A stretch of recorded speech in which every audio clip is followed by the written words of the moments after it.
Ricky. What's up, man? I actually like that, like short, like energetic, come in that way.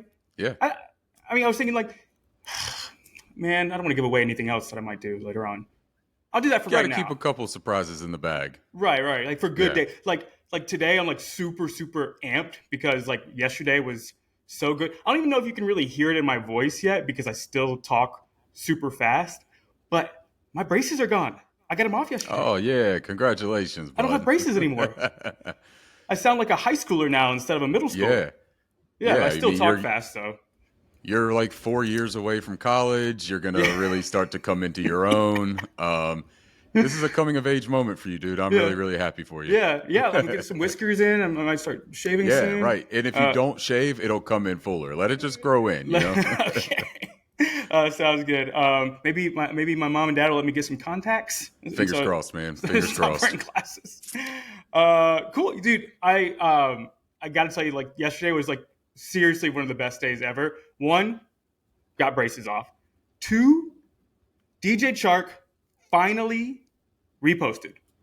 Oh, nice. Finally. Because I'm like walking home and I'm like got a little pep in my step and like I'm like, oh wow, I forgot I said that I was gonna buy tickets to the raffle for Chark Academy because they're doing a raffle. It's $10 raffle. If you win, you get tickets to Panthers Saints on December 10th. Oh, hell yeah. So yeah, so I bought tickets and he reposted, and I was like, because I don't know if you saw maybe last week where I was like, DJ, if you repost me, I'm getting a jersey and I'm printing the receipt and I'm pasting the receipt. So I got my DJ Chark process blue coming. I'm glad you got the process blue too. Yeah, Man. That's sharp. August 22nd, it should be coming. The only reason I had to get process blue is because my other process blue was, and it wasn't process blue, but my other blue was Brian Burns, 53. Yeah, and now that's Deion Jones. So yeah. There you go, though. You could always just throw a little bit of tape on the back and say Jones, and now you got a Deion Jones jersey just in case he, gets a little bit of significant play. Yeah, exactly. I'm trying to think Hedging if I have your bets a little bit. I'm trying to think if I have like a 10 or a 20 jersey where I could just like put the tape over black tape over the 1 and put Burns right there instead of the 0. Yeah. But did you buy tickets? I did. Yeah, I got some of the raffle tickets as well. Oh, sweet. Let's see, what did I do? I can't remember exactly how many I bought, but I did. She confirmed today that she got the payment. Yep. Yeah, I need to check I'm in, man. And if we could get anyone else to donate and buy some of those tickets, I think that it's the game down in New Orleans too, it's right? in New Orleans, yeah. Yeah, so that would be a hell of a fun trip too. Go down there. I think Roaring Riot might be down there for that game. Oh yeah, they go to all the games, I think. Yeah, that'd be a lot of fun though to be there for that one. Yeah, I went to New Orleans for my birthday for Panthers Saints 2 or 3 years ago. I think it was right before the pandemic. I went, and I don't know if I'm allowed to back in New Orleans. Well, then maybe what we do is that if one of us wins the tickets, maybe we raffle them off to a listener. Yeah, maybe we'll have like an Easter egg thing on one of the episodes, and if somebody picks it up, then first person to comment get the tickets and go down there. Yeah, I absolutely can't go this year because it's on the 10th and my baby's due December 8th. So I won't be able to go anyway. So that's a good idea. Probably frowned upon if you leave like right around the due date, Yeah. Yeah, I don't think that's the best plan of attack. Yeah, get my mother-in-law down. You're like, you got this, right? I guess it's up, not down. So got a repost, got my jersey coming, got my braces off, I don't know how you are with like nostalgia, but I love Busch Light, and I don't know if it's from college. I don't know if it's from what. Also, missed me with the whole Anheuser-Busch, whatever. Don't care. I'm going to still drink my Busch Light. Yeah.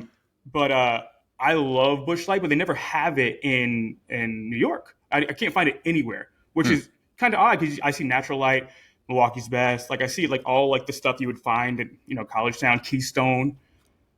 My store just started selling 12 packs of Busch Light.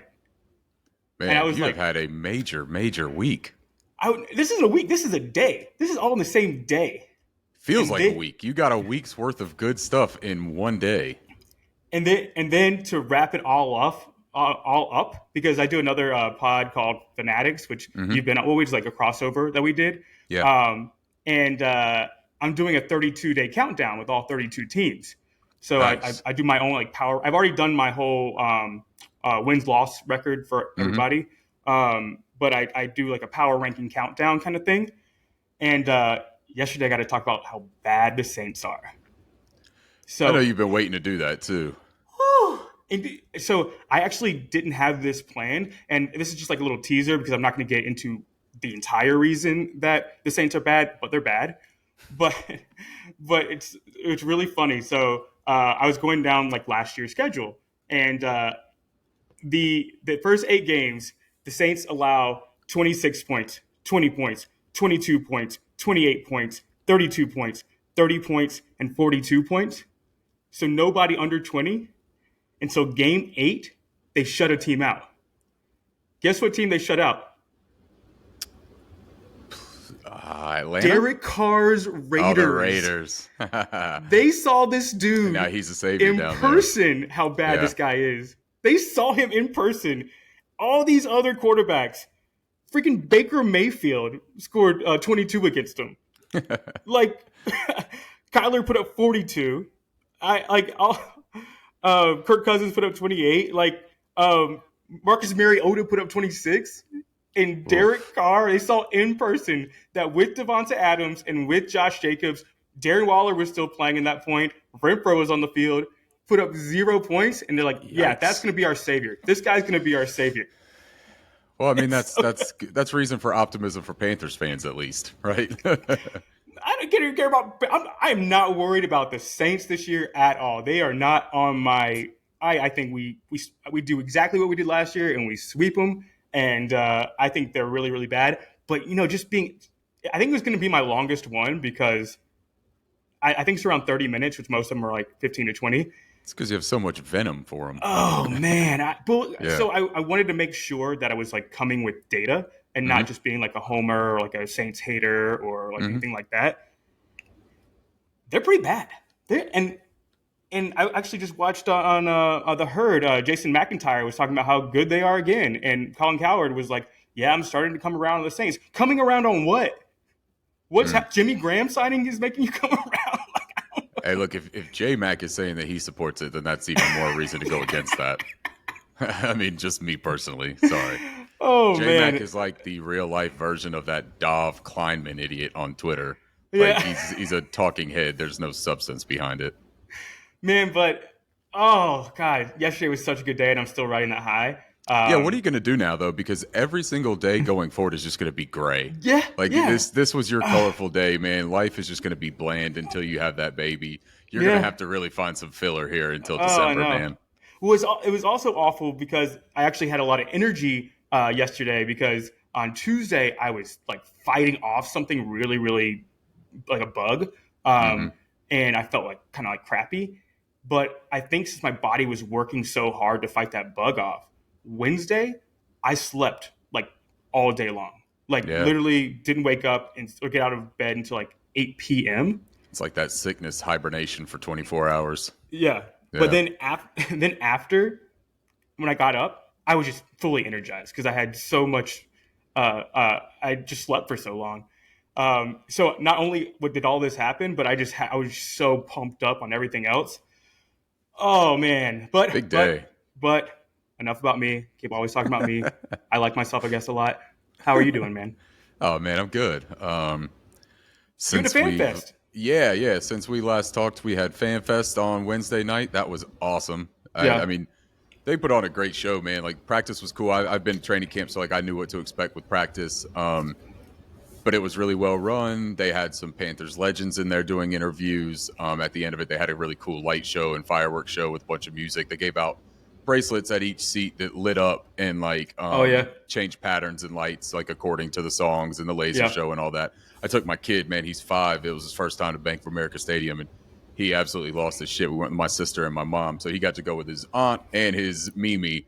Yeah. And man, he just lost it, dude. He had such a good time. He housed like 4 chicken supremes. It was his first time eating Bojangles. He ate a whole really? bowl of mac and cheese. Yeah, dude.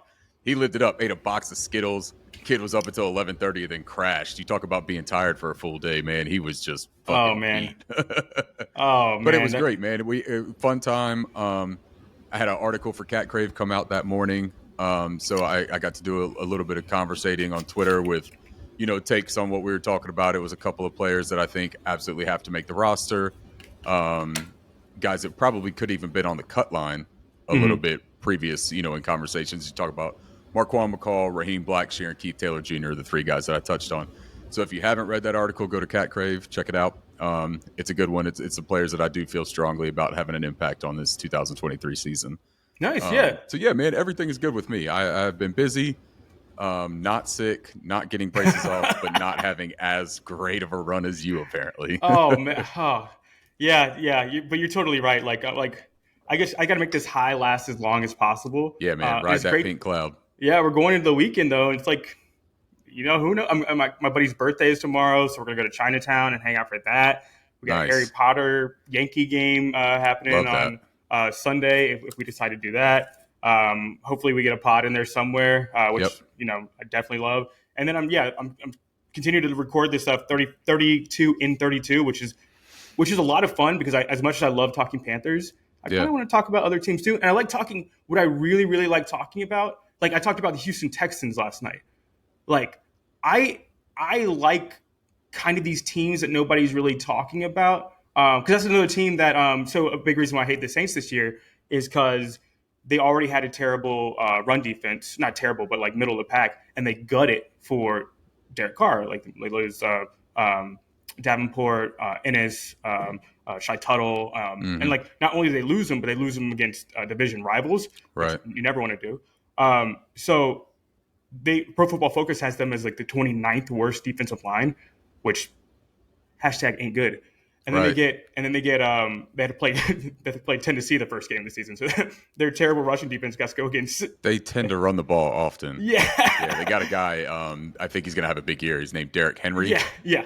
Pretty solid guy, man. He's flying under the radar, but he can really run the football. And then they got to come to Carolina. But they play at Tennessee, at Houston in that stretch. And I'm like, they don't want anything. They don't want any of Houston either. Like that team is they got Shaq Mason from the Bucks, and we don't need to talk about Texans Panthers podcast. But what are we doing on this one today? Yeah, exactly. Sorry, I got on a little tangent right there. But I do like talking about because we are that team to everyone else, the team that like no one's talking about. Right. So I really enjoy that kind of stuff. So let's talk about the Panthers instead of me. So I thought something really fun today would be to not only kind of touch on players that haven't really been brought up a ton. Like we talk about Bryce a lot. We talk about the receivers a lot. The O-line is kind of basically the same. We talk about Brian Burns, Luvu, Shaq Thompson, Chin. Like we talked about like the Horn, the big names. The mainstays. Yep. Yeah, exactly. But we haven't really dug in on, kind of the players that like for the Saints, like I think Davenport's Lattimore is a good player. I think Tyrann Mathieu is a good player. I think Cam Jordan, I think Demario Davis. I think a lot of they have good players, but the others is kind of what's going to make this team like legit or not. Yeah. So we have those guys, and you are way better at this than I am because you are just a better writer than I am. Honestly, you're better on Twitter. So I just got some of your tweets that you made, May and June, as far as like what you were worried about, what players kind of you were watching, that kind of thing. And I thought we would just revisit that and see if you still felt the same way, if anything's changed, that sort of thing. Yeah, that's cool. So I think that's pretty fun, right? Yeah, let's do that. Something different.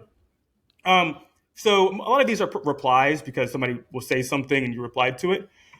So on June 7th, you said, I think somebody said something along the lines of, I'm really worried about our pass rushers. Mm-hmm. And you said, I'm way lower on the current cornerback depth. Maybe Rajon Wright turns out into a great story, but I'm not out on Haynes and even YGM to a lesser extent. Barno needed a lot of technical and physical development. Wasn't happening under Rule, so we'll see. So how are you feeling now about Haynes, YGM, Barno, and is that still your major – is cornerback still your major concern compared to pass rusher? Yeah, I think that I still feel about the same as that, honestly. For Haynes, it's really funny because he's been out with his minor back ailment right now, so he hasn't practiced in over like a week, I think. It's almost shown me that I feel even stronger about Haynes because what we've seen is a rotation of Ikuliota, which I think if you follow me on Twitter or listen to the last podcast where I talked about that Saturday training camp, I'm pretty high on Ikuliota. He was one of the guys that I pegged to make the roster as an undrafted free agent. Oh, great call, by the way. People are starting to talk about that And now. he had a great day again today at practice. I believe that he got by Icky, so he's taking reps with the first string, got by our franchise left tackle, put him on the ground from my understanding, and then had what would be a sack on Bryce Young. It's awesome. Like, I'm very happy that he's progressing and developing and getting the looks that he's getting, but you don't want to go into the season necessarily with Ikuliota and Kobe Jones as your opposite pass rusher, unless they completely prove themselves, and that's entirely feasible. But it's also a byproduct of the fact that Marquise Haynes is not getting reps right now. When Marquise Haynes is healthy, we saw what he was in the offseason program. He was the best defensive player on the field, at least on that defensive front and in the edge. I still think that he's going to be the answer over there. I think that if he gets 70, 65% of snaps out there, I think he's going to put together a really nice season. YGM, I know that that's the guy that most fans, I think, are really down on, YGM. And it's understandable. He's played a total of 1,500 snaps-ish, something like that. 900 of them were pass rush situations. He's got 60 total pressures in those snaps. 10 of those coming into a sack. That isn't a great percentage, but then when you look at last year, and this is kind of the alarming part, I think, and this is why people are down on him. Last year, he got almost half of those snaps in just that season alone. He had 847 snaps last year. 496 of those pass rush situations, 3 sacks, 28 pressures. So he had more pressures in 2021 and 2020 in less snaps, and he had more sacks in less snaps and in less pass rush situations. We already know that he's got some deficiencies in coverage. He's just not the most fluid athlete. I mean, he's a tweener between that 4-3 base end and a edge setting player for a sub package or a 3-4 base. They're going to try him at the outside linebacker. And the encouraging thing for him, though, is that he did train all summer with Brian Burns to understand the responsibilities of the new position and to kind of learn a little bit from the guy who is the pack leader at that position on this team. Mm-hmm. Where YGM is great and where he has value is his edge setting ability and his run defense. Mm-hmm. He's got a career percentage of missed tackles at 3.2%. That is ridiculously low if you compare that to other people. They still are going to have to figure out that rotation after that, though. They drafted DJ Johnson. Ikuliota has shown up. Kobe Jones is great. But you think about all of those guys. There's 18 NFL snaps between them. And they're all for Kobe Jones. And Kobe Jones' 18 snaps in his NFL career isn't exactly anything to write home about. 0 pressure, 0 sacks, like no accumulative stats have come from that, no production. So, yeah, I'm still curious about that rotation, but I am lower on the corners than I am the edge because I think that Marquise Haynes and some of these guys will figure out that rotation. The corners, it is super reliant on health. If J.C. Horn goes down, we're thin. If Dante Jackson goes down, I mean, you're talking about C.J. Henderson and Keith Taylor Jr. playing again in significant playing time. Keith Taylor Jr. and C.J. have had nice camps. It still just doesn't mean that we should 100% trust them to handle those responsibilities until we see actual progression on the game field. CJ's dealing with like a slight groin. I think he's back in practice.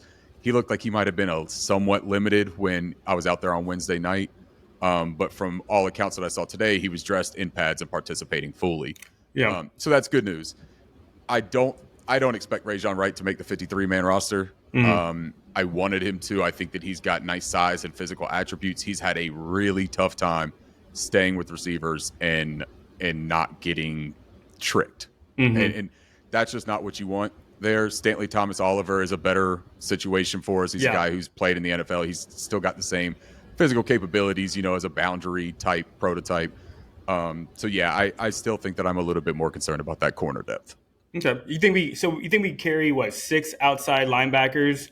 So then you're looking at Burns, Haynes, YG. I think YGM probably still at least makes the team. Yeah, I think YGM still makes that 53. You got to keep TJ because you had some draft capital in him. And then out of Iku, Barno, and Kobe, who's the odd man out? I mean, that's the tough part, right? All accounts is that Barno really just hasn't shown up. Yeah. He's got physical traits, man, and I know everyone likes him. I like him. I like the physical traits. I don't necessarily know that I am sold on the player yet because of the fact that he doesn't show up in practices. I'm a big guy that I understand there are quote unquote practice players and game players. I don't really believe that to a whole extent. I think that you have to be a practice player to be a game player. You may not look as good. You may not make as much of an impact because once you get those pads on and you're flying around full speed against an actual competitor, yeah, man, like the juices flow and you do what's natural to you. You play with a little bit more instinct. But if you're not doing anything in practice either, then I just don't know how that translates on the field. So Barno not showing up is concerning to me. It's not an overly concerning thing, though, because he was a 6th-round pick. We shouldn't have these lofty expectations on a guy like that. And I understand that I'm saying that and comparing him to 2 undrafted free agents, right? So I get the hypocrisy in that. I understand. Yeah. But Leota and Jones have flashed. They have shown potential. We just have to temper those expectations. As fun as the stories are and as much as we can be excited about it, those guys shouldn't be tasked with being, productive members right away. I guess we're going to carry 6, man. I don't know. The addition of Deion Jones, I think we have to too. Although some of them could be practice squad guys. I just think I don't think you anybody's run a risk of them being poached. Yeah. I think that. So in my opinion, I haven't seen any practices. I think you got to keep Barno. There's just too much ability, especially in a 3-4. Like he's just so long and athletic, and I don't know, man. I think he's going to lose that spot to Kobe or Iku.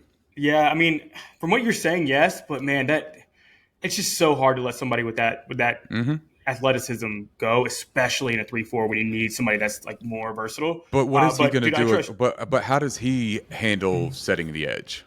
Yeah, but that might be more of a scheme thing, and I just don't know. I don't know. Could be. I think Evero, that's what they've been doing, right? They've been just drafting athletes, and they'll figure it out later. Yeah. So it kind of feels like this coaching staff would rather have the traits. Exactly. Than the. So I don't know. I'm not ready to sell on Barno, but I haven't seen anything. All I've gotten is like what you've told me, what I read on Twitter. So I trust you. But, man, it'd be so hard to – because he flashed at the end of the year last year. Haynes did. McCall did. Like, those guys, you were like, oh, I'm excited for them next year.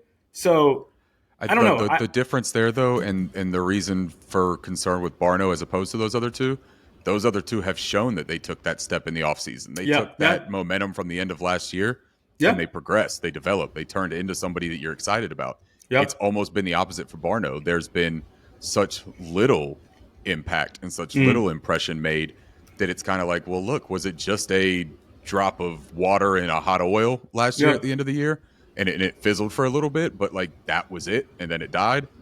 That seems to be a realistic situation right now. And then you've got these other guys like Leota and Jones who are flashing now, and what have you done for me lately, right? That's what you want.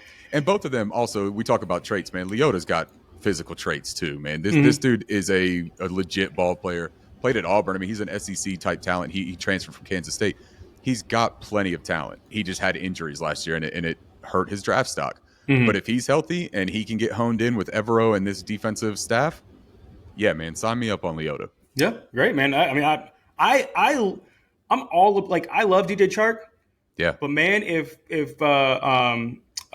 Terrace Marshall overtakes him, or like any of these guys overtake him, great. That means that we're in better shape than I thought we would be. So I'm all for guys taking those guys' spots. But man, it's gonna stink because it's gonna be like a Perriman kind of situation, right? We're gonna have to like let somebody go, and then you're always scared that they're just gonna go do it somewhere else. Totally. But I tend to agree that I'm a little bit more. I think we're going to find ways to get pressure, especially with all the speed and talent and our Hmm. our middle linebackers that we have. We're going to find a way to get pressure. I think Derek Brown's going to have a huge year this year. I Yep. think McCall got to the quarterback at nose tackle last year. I think we're going to get pressure. We're going to be just fine getting pressure on the quarterback in Yep. some way or another. But I would love to have those guys that are like continuously building and then stepping in Yeah, that when have other that guys leave. higher ceiling of untapped potential that you can Yeah. kind of like mold into a dynamic pass rusher. I Mhm. totally understand, man, and I don't even disagree. I just worry that that's not attainable. Dude, on all of them, get rid of DJ, man. Yeah. I just don't see the upside, honestly. I don't. It's so hard to make He's people. actually he's shown some pretty nice edge setting reps in some drills lately. Okay. There's actually one going around right now. There's a viral clip going around. I think it's from training camp where people thought that he was stood up by Larnell Coleman, and they were just like, "Man, that's embarrassing. That's terrible." It was an edge setting drill, and it was a really quality rep from DJ Wow. Johnson, and that's what they drafted him for initially. Is that he's this physical, strong guy. They think they can hone in that pass rush arsenal. They think they can teach him how to rush the pass rusher with his physical tools. He's got a natural ability in this bottom half of his body that is just stout, that is going to be really difficult to move. You know what I mean? And Well, that's that's what what we I'm talk saying. about, him Like, moving clunky and stuff like that. yeah. And it's because he's so damn big, man. Like Yeah, he yeah. just looks gigantic out there, and Yeah. he's not as fluid. He doesn't have all the bend and all that kind of stuff. But you know what? You work on his body, you do all those things with an NFL nutritionist and weight program. See what happens, man. Like, look, I'm a fat guy. I'm not going to sit here and fat shame a guy for not being able to go out there and start doing some stuff on the field right away, right?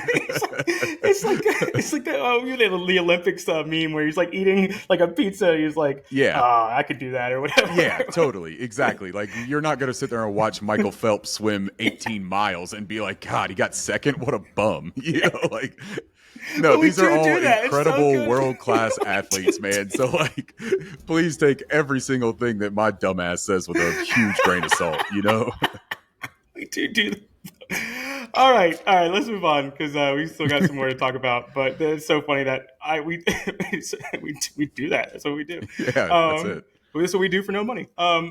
So moving on. So on May 10th, you responded to someone saying, I definitely agree. This is a pivotal year for Brandon Smith and Tommy Tremble. I like both of their chances to take a step forward. Mm. We've talked about both a little bit, but Yeah. do you feel the same way as they can both take a step forward? I'm more pessimistic on both, but more so Brandon Smith. I still have a little bit of faith with Tommy Tremble, and I'll give a little bit of statistics for him that'll kind of back that up. But Brandon Smith, I'm just going to kind of gloss over here. He's in trouble because of the addition of Camus Grugier-Hill, who has had a terrific camp.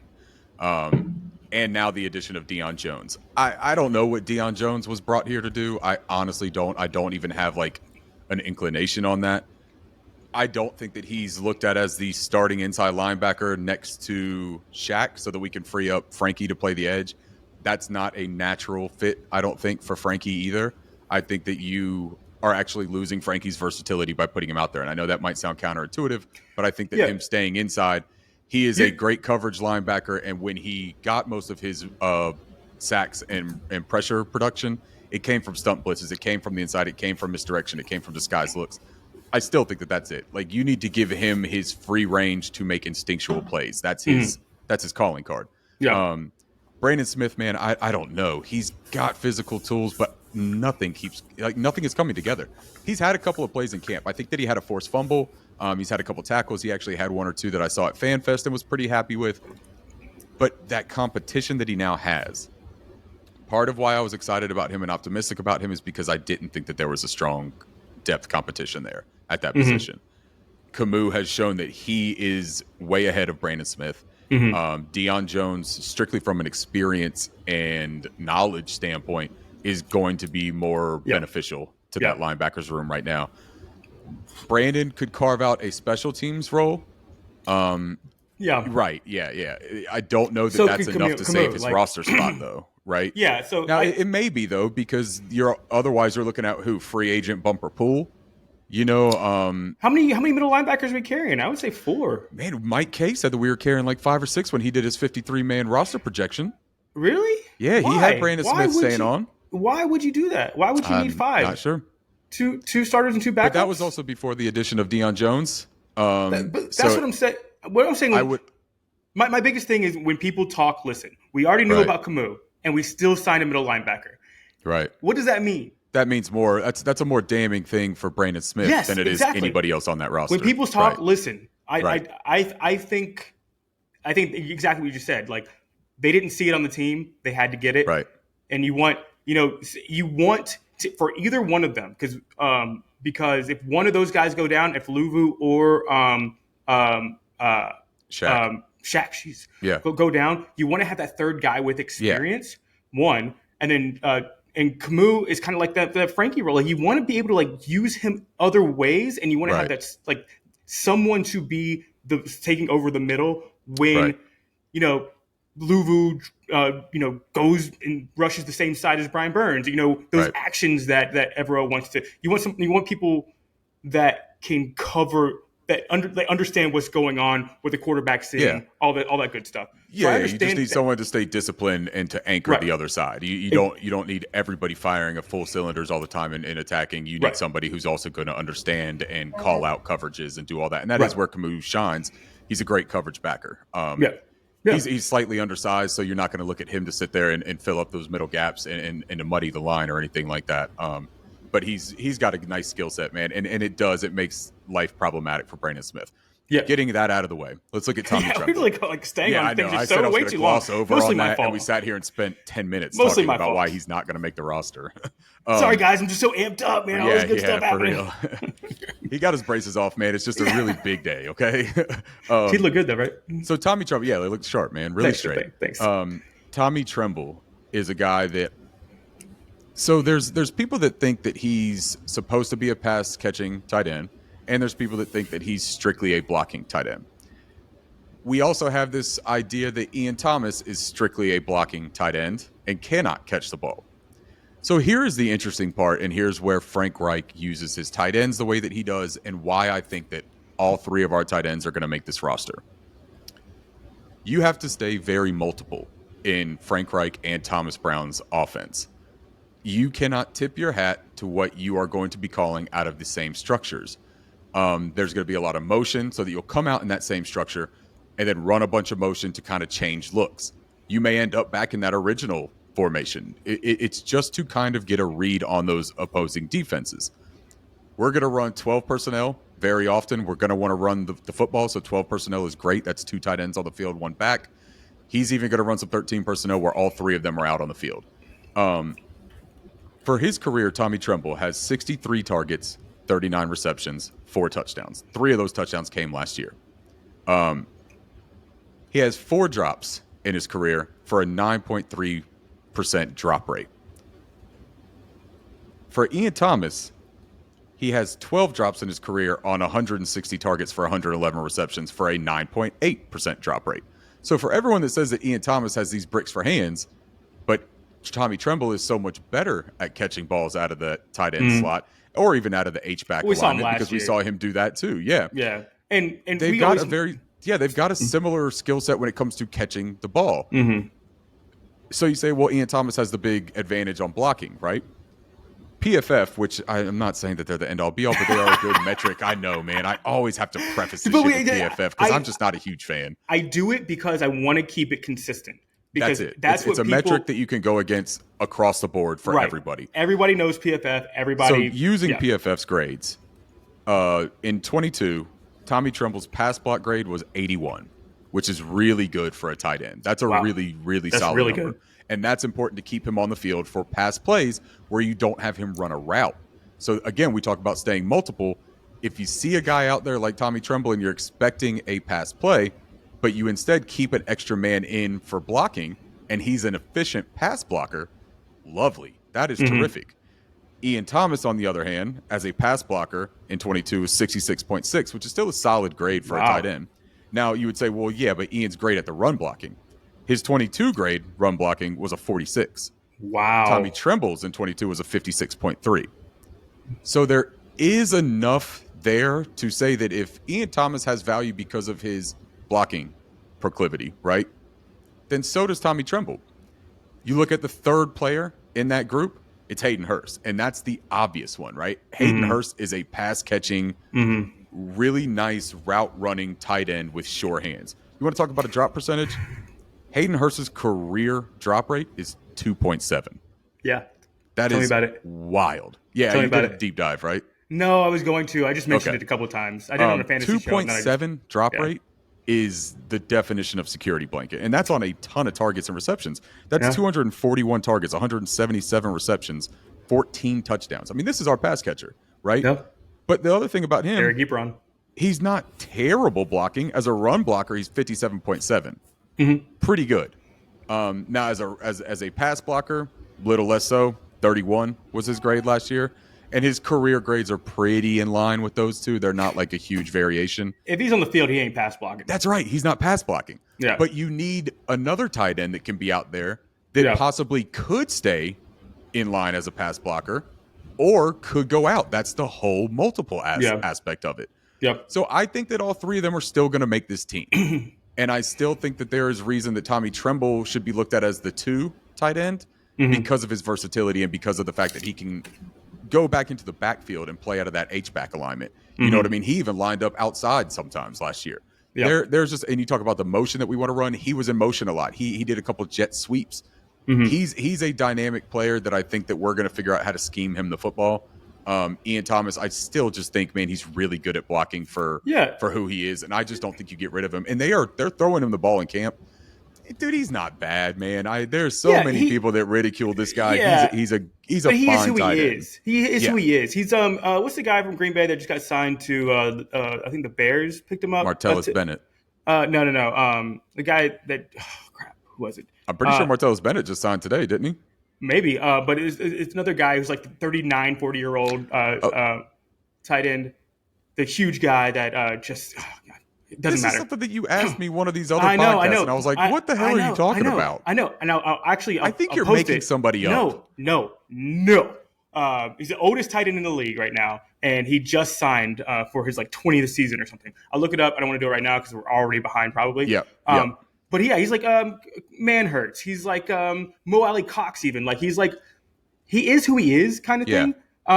And the thing that excites people about Trimble is he was always going to be a project. Like he was never going to come out right away and be great. And then you see him hit, that next year, 2022, he showed a lot. I think that he actually has a surprisingly good pass catching season. I think it's going to be very, very Jack Doyle, Mo Alley Cox-ish as far as touchdowns and receptions. I think Hurst.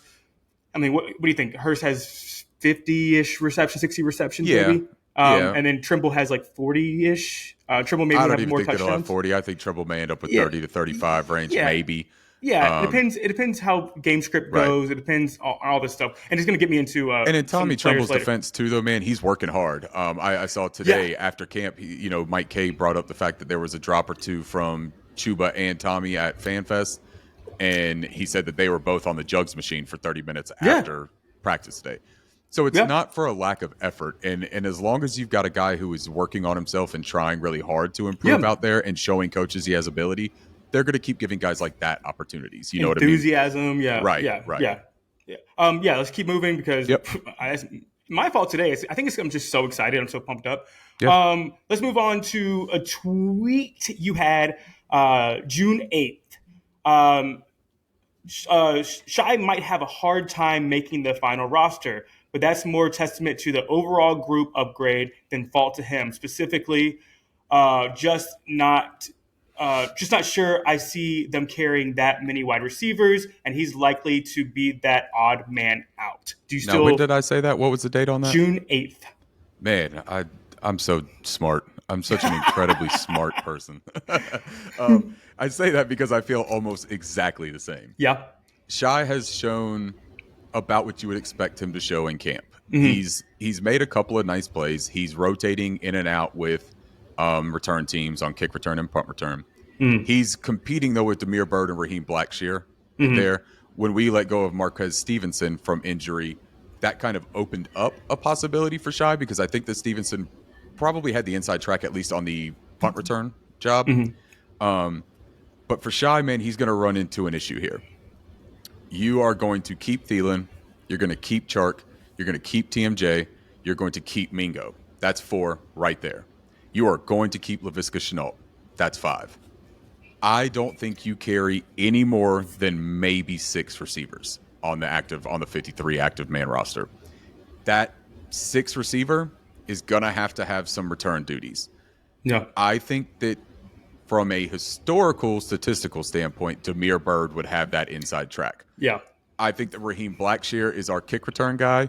I think that he'll even get some punt return looks. He did last year. But Damiere Byrd is a guy that has that versatility as well as kick return and punt return. Shy's never returned a kick return. He's only been on punt return team. Yeah. Now, Damiere had, I believe, Damiere had our last kick return touchdown. There's a deer behind you. Deer behind you. Oh, is that the deer? Yeah. That's. I got deer that I feed out here, man. It's crazy. If you ever come out here, it's like, I don't know if y'all remember that dude that went viral, Brother Nature. He was talking to that deer, calling her like Canella or some shit and feeding her strawberries. That's how it is out here, man. I've got a family of deer that live behind us and come in the front yard every day and stand at the door waiting for strawberries and carrots. It's ridiculous. Sorry, I didn't mean to interrupt, but no, in New York City, we don't see deer very often. It happens, man. I'm surprised that hasn't happened already, that the deer haven't been in the pod. But Damiere Byrd, I believe that he had our last touchdown from a kick return, and I think it was 2017. It was like 103 yards, 102 yards or something like that. From an offensive standpoint, I wouldn't anticipate Shi Smith, Damiere Byrd, or Derek Wright or Javon Wims, any of these fringe players. I wouldn't expect them to have any impact on the offense. Where Shi might have an argument of trying to make the roster over some of these other guys is his alignment as a receiver. He's taken, 47 targets, 28 receptions, so it's not a whole lot of work. But he's been in the slot alignment in his career 78.7% of the times. That is by far the highest slot usage of anyone on the roster. That's also because he can't play the outside necessarily. Right. The issue with his track towards being that slot receiver, we have a ton of versatility on those first 5 guys. TMJ can line up as a big slot. Laviska is going to line up as a big slot. Yeah. Thielen, everyone thinks of Thielen as a slot, and he could play there, but he's more of a 50-50 split as far as his usage goes. Usually, yeah. Right. I think older guys Chark is going to be an outside. Chark is going to be an X. You know what I mean? Like, we know that. Yeah. I think traditionally the older you get, the more time you spend in the slot. You don't have to have as many go balls. You don't have to run as much, basically. So you spend a lot more time. You have more chemistry with the quarterback that way because they know exactly how many steps you're taking. They know timing. Right. So I think he's going to spend a lot of time in the slot. So I think you're probably looking more 75-25 than you are 50-50. Right. And so when you get to that point, then where does Shi fit in? I agree. Yeah. And it's not because he's not decent enough to be on an NFL roster. I don't think that Shi is a bad football player. I just don't think that he is going to make this position group. Yeah. Last year, he deserved to be on this team. We didn't have that depth. Last year, we were very top heavy with DJ Moore, right? But right now, I mean, we've got legitimate NFL wide receivers from 1 to 4. Tell me more. Yeah. DJ Chark, I am super stoked on DJ Chark and what has happened so far. I will say one thing about that. Almost all of the impact highlight plays that everyone is excited about are the plays where he is tracking a deep ball, catching a back shoulder placement. There's not a lot of versatility there, which still does play in line with his career route percentage, his success percentage of routes run. He does have a thing, right? Like, he has one thing that he's magnificent at. That doesn't mean that he's not good at the other things, though. I think that he's more well-rounded than he gets credit for, but he's not dynamic as a well-rounded person. Right. He is dynamic at one thing. I don't think that DJ Chark is a top 5 receiver. I think he's probably somewhere in the 20 to 25-ish range, if you maybe put a finger on it. That's still the lower half of wide receiver ones. I don't think that he's going to, be this guy that Right. everybody, that he's not going to earn a $20 million contract next It's year. not going to be Justin Jefferson where he's getting 180 targets for 120 receptions. Yeah, sure. I just don't think that I think he just got crapped on a lot. And I think that he is a top tier receiver. And that was the only point I'm trying to make. Yeah, he was thought of as a Marquez Valdez-Scantling or a Robbie Anderson where like go routes, that's all he can do. He's not a physical guy. He doesn't have any kind of grit to him. And that's so far off base for DJ Chark. DJ Chark adds a ton to this offense. We just need him to stay healthy. That's it. And his receivers coach, Sean Jefferson, for the Joe Person article from The Athletic, man, he was standing on it. And he was like, they misdiagnosed injuries last year in Detroit. He has had surgery on his ankle. This guy is going to stay healthy. That's what he said. I believe he said, we're going to callus this guy up and he's going to stay healthy for 17 games. It's not soft tissue stuff. Like, it's like, right. Like the reason that you're not worried about Tony Pollard this year is because it wasn't a soft tissue injury. Right. It wasn't a hamstring or a groin. Yeah. Right. Like, right. I just don't understand. Like Cooper Kupp has a hamstring injury. Yeah. But he's like, no, it's good. I'm worried about DJ Jones. Like, what are you guys talking about? Right. And a lot of times when you have a significant injury like an Achilles or something like Dante Jackson, you worry about those soft tissue injuries from there because of the stress that you're putting on that healed muscle, Right, exactly. I completely agree with Shy. I just talked about Texans last night. I think that's a good person for the Texans to go after. I think we can trade him. I think he has value. I think we can get a 7th rounder, maybe a 6th rounder out of this. I don't think it's possible. I don't think we should cut him. But I don't know. It's trade value for a guy that has a career 28 receptions. I think he still has talent. I mean, he made some plays last year. I agree, though. I want Bird. The worst thing that the Panthers can do is beat themselves this year. Mm-hmm. And I'd rather have Bird back there catching punch than Shi Smith at the moment. Same. Just because I'm so confident in everything else that the Panthers can do, and we just need to find ways not to beat ourselves. I agree with that. Yeah. So I gave you. So we have these 3 for you. I'm actually not very good at tweeting, so I found another one of your tweets that I'm going to respond to because I get to talk too. Hey, as long as you're good at podcasting, it doesn't matter how you are at tweeting. Well, I got to get good at podcasting then. So you responded on actually what I'm not good at is taking pictures because I cut the date out of it. But at some point in time, you responded it was about getting Zeke on the roster. And you said, not sure it'll fit here is all. If we keep Ricci, staff likes him and he plays special teams. We'll carry 4 tight ends, 3 fullbacks, running backs. Blackshear is most likely our kick return guy. So that's 3 running backs already plus 6 wide receivers. Logistics start to get muddy. Again, how smart am I? Yeah. So if you look like Reich historically, he does when he was at Indy, he had Taylor, Jordan Wilkins, and Naheem Hines. Like that's he carried 3, and then he had a plethora of tight ends. Like it felt like where did this tight end come from? Where did this tight end come from? So I agree. I mean, I think I think it's just a given. I think Cam Peoples is not making the roster. I think that he is going to be a practice squad guy, and I think that he will stay there. I don't think anybody's going to pick him up. And I think that if like Chuba were to go down, if Miles goes down, we're kind of screwed a little bit. But Miles is a tremendous running back, man. People have got to start realizing that. Oh, weird. A Pro Bowler is a tremendous running back? Right, oh. right. It's so odd. I have no idea. Why is that? So if Chuba goes down, I think he can. I think Peoples will be a decent replacement. I think that he is a load to bring down. I think he has a lot of athletic traits. From what I've seen, he just doesn't see holes very well. I think he's just like kind of almost like a Pacheco kind of guy. Just going to be bigger, stronger than you, and push you around and run into the line. And if you don't stop me, then I'm going to go for 50. That kind of dude.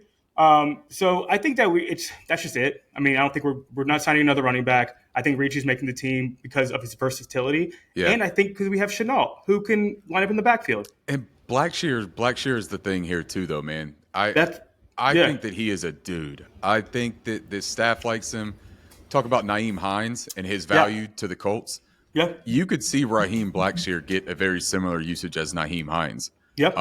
This dude has just Go read my article on Cat Crave. If you want to find out about what I think about Raheem Blackshear, I'll save some time here. Just go read the article. But he's a real player, man. He's not just a special teams guy. This guy should have an impact on offense. Yeah, Buffalo was pissed when we picked him up off. They were trying to hide him on the practice squad, and they were pissed when we picked him up off the practice squad because he was a dude. Also, Spencer Brown ain't making the team. I don't know if he's already got cut or anything, but he ain't making the team either.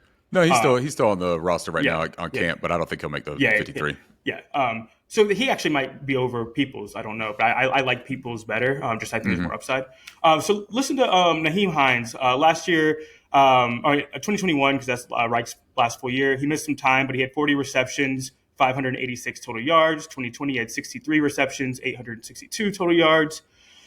2019, 44 reception, 519 total yards. 2018, 63 receptions, 739 total yards. Let's keep going. Offensive coordinator, 2017. It's hard to know because everyone got hurt. They had Sproles, Ajayi, Blunt, Smallwood, Corey Clement. So I just kind of skipped over that. Yeah. But then they had Sproles in 2016, who was 35 at the time. He had 52 catches and 865 total yards. Going back even further, they had Danny Woodhead in 2015, who had 80 catches, 1,091 yards. And then they had Brandon Oliver behind Ryan Matthews at 36 catches for 853 total yards. And that was kind of a mess too because they still had Woodhead and they had Matthews and Brown. But he does this. He always finds these guys, and when people talk, listen, or when people don't talk, listen, because we know that he likes these guys. And he saw You're last year. You're going to confuse so many people. When people talk, listen, and when people don't talk, listen. Well, that's what I'm saying. Miles Sanders, they got him. They ain't draft nobody. They saw their running back room. They said, we got Miles Sanders, we got Chuba, and we got Blackshear. I'm good. Every other place. I need Thielen and DJ Chark. I need Hayden Hurst. I'm looking at all these other position groups, and I'm telling you what I need to be successful. Right. He saw the running back room. I'm good. I'm good with Blackshear. Yeah. I agree with you. Watch out for not a monster season, but a breakout season. He's going to make an impact, I think. He's going to have 40 catches. Yep. He's going to have 40 catches. I mean, that's the lowest amount that I read off, right? Yeah. Except 2014, Brandon Oliver got 36 catches.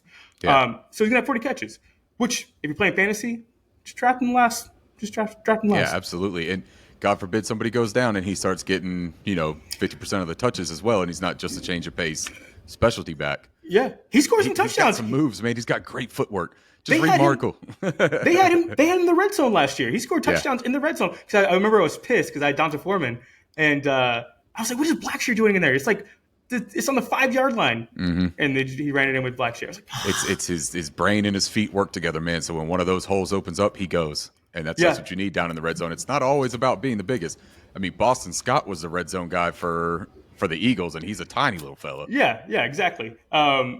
That was when Miles Sanders went down, though. That wasn't. Yeah. Come on, guys.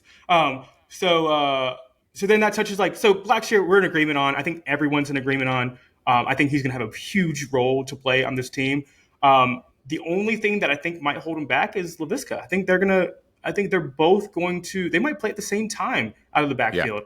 And I don't know if you saw the play where Laviska they bit on a screen. And Laviska's just sitting there on the sideline and just go. I think they're going to get that a lot this year. Mm-hmm. I think they're going to, and I think Bryce Young is smart enough to know because we're going to screen people to death. Yeah. And they're going to bite once, and we're going to get Laviska long. And you're going to get screened to death because of the correct reads. It's not just because they want to run screens. It's not Ben McAdoo who looks at Laviska Shenault and says, oh, he's a screen guy. That's all he can do. No. It's going to be the correct reads and progressions by our MODOK brain quarterback, Bryce Young. Yeah. I mean, look at Tom Brady, man. James White probably wouldn't make, maybe not, I mean, he might make a roster. I don't want to shit on James White, but he was amazing with Tom Brady because he was supposed to correct read. Damian Williams with Patrick Mahomes, he was integral to a Super Bowl. Right. So with the right quarterback, if you just show that you're in the right spot at the right time and you just have NFL talent, good things can happen. And I think that this will happen with Bryce Young. So we're pretty much in agreement with that. I just wanted to touch on Blackshear because all these guys we don't really touch on enough. And I think these are guys that are going to be very important. And I think Ricci is in that line too. Which even if a guy so say that Chuba goes down, I don't even know if it's smart to bring up Peoples, like because you'll have Sanders, Blackshear, and then you can have Ricci in the backfield and Ricci won't ever Laviska. play running back though. He doesn't have the athleticism for that though. Yeah, but I mean, if you're in the goal line, you need like a big back to come in. Maybe I think it would still be you would see somebody get pulled up. I don't You think so? think that. Yeah, I think that you would be more inclined to see Tommy Tremble taking snaps back there at the goal line from an H back position than you would Ricci. Yeah, Ricci's a we better have those pass guys. catcher than he is a rusher if you're gonna play him on offense. Yeah, yeah. I mean, I just think we have. I think you're exactly right. I think we carry 4 tight ends. We carry 3 backs, and I think we'll either keep. I hope people don't pick up. I think somebody might pick up Peoples off the practice squad. I hope since he's undrafted, I hope he's like stays there. But if not, I think nobody's touching Spencer Brown. I don't think, and he'll know the offense. So yeah, that's a tweet that I had. We're kind of jerks as far as 2 things. We're kind of jerks as in no one talks about Xavier Woods, and we talk about literally every other starter on both sides of the ball. Yeah. No one talks about Xavier Woods. Like, no one. And a big problem when I'm searching for tweets is there's a professional wrestler named Xavier Woods. And that's all I get is that throws a wrench in it. Yeah, exactly. So I ended up So what is Xavier Woods' strong point? Jumping off the turnbuckle. Yeah, right? I'm like, why does this guy keep on? How do I filter this to just say NFL? You just can't do it. So, also, I actually had this note talking about carrying 4 tight ends. Reich always uses multiple tight ends. When he was in Philly, he had Ertz, Burton, and Selleck. When he was in the Colts, he had Ebron, Doyle, Mohali Cox. He always continued to have more tight ends in, so he's going to use them a lot. So I think it's adding on to that, he's going to carry 4 tight ends, in my opinion. But when we start talking about carrying all these players at all of these positions too, that is what kind of clouds up the logistical part of this, because at some point you're going to have to start getting rid of some of these people. Like cornerback, we talk about the depth at corner. What are we going to do there? Because you're going to have to carry 5 or 6 at least there. But you start carrying 5 or 6 at every position. Right. We get the benefit of the 3rd quarterback rule this year, where you can have a 3rd quarterback and he doesn't have to be on the active roster, but he can play in a situation where it comes up thanks to that whole 49er fiasco in the playoffs. So we won't have to keep 3. But you really do. I mean, you got to start thinking about it from a logistical standpoint and not just players that we like. We can't keep all these guys on the roster. Well, so who fits, right? Yeah, let's just do like a quick math problem. I'll just do defense because you talk about cornerbacks. So I think we carry 4 safeties, probably, right?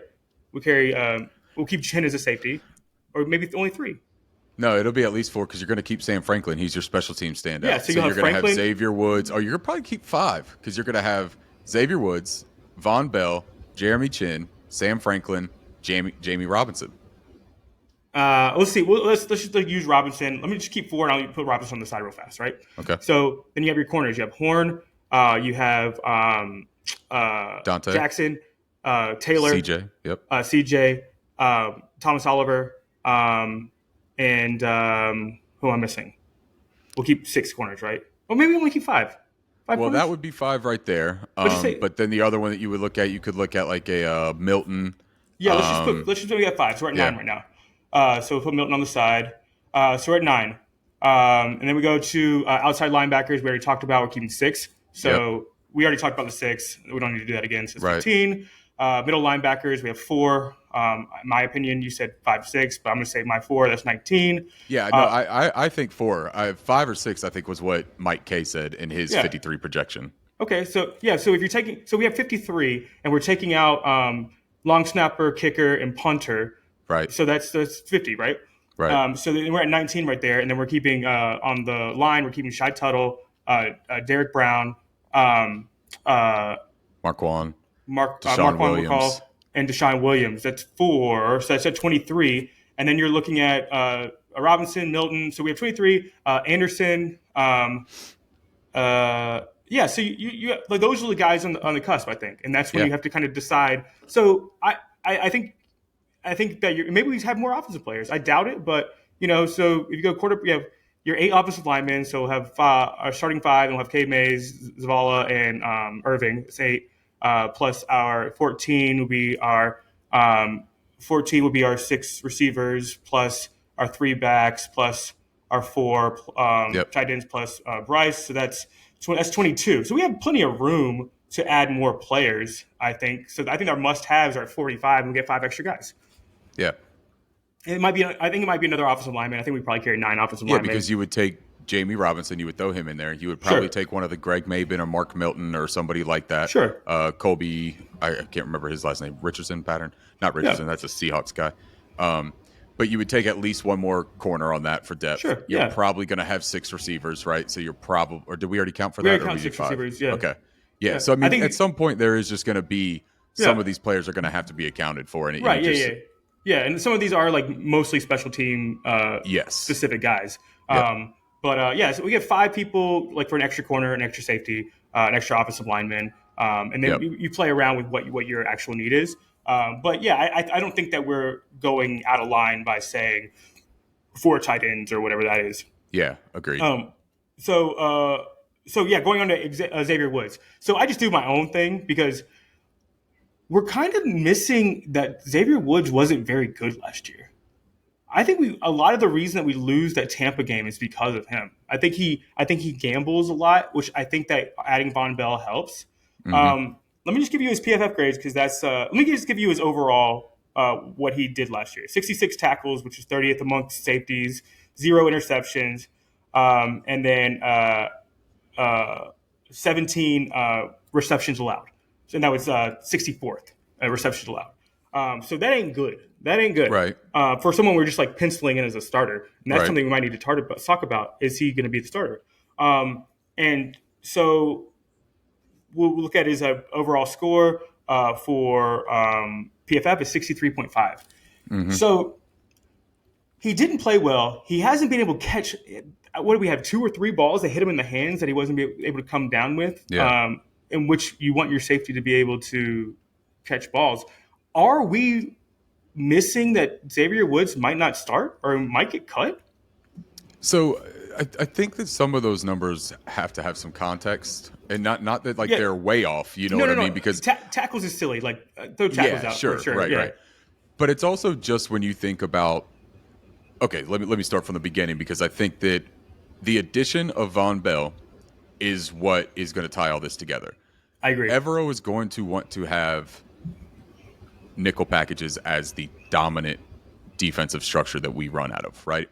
Mm-hmm. That means 3 safeties, essentially, because of the fact that Jeremy Chin will be considered a safety, and he's going to be our nickel, our big nickel. Yeah. The only way that Chin is able to play that role, which he's going to, is because you have 2 starting quality safeties. Mm-hmm. And that's Von Bell and Xavier Woods. Now, where Xavier Woods will benefit greatly from the Von Bell addition, he doesn't have to pick up slack from that other safety. That's Jeremy. Of where I think the context has to. Yeah, right. That's where I think that context is a little bit important, though, because I think that he was being tasked with more than just playing his one responsibility. Yeah, and that doesn't mean just as coverage or just as run support. That means being able to focus on the responsibility for his alignment at that specific play call. Yeah. I think that he always had a 1A and 1B responsibility last year because they knew that there were deficiencies that they were going to ask him to kind of pick up the slack for without dropping his own responsibilities. That's a lot to ask of an individual player, especially when you're the backline player. Mm-hmm. Von Bell will help with that tremendously. I think that it will just be smarter football. I think that it will be in better position football. And some of his issues, I think, came from having to cover so much ground that it just made his job way more difficult than it needs to be. I think that this safety unit is going to be a strength of this team this year. Yeah, I think that Von Bell is incredible. If you know anything about my feelings on Von Bell, I don't have to go into it anymore. I mean, he's literally Von Bell is your DJ Chark. He kind of is, man. I'm real high on Von Bell. But I think that he helps Xavier Woods out a lot. I think that Jeremy Chin gets to rove and do his thing. I think that Chin is going to have an awesome year. I heard Evero talking today after practice about how he's just a weapon, and he's not going to disclose necessarily about usage, but that he's just really excited about how he's going to use him. Yeah, they'll figure it out. Yep.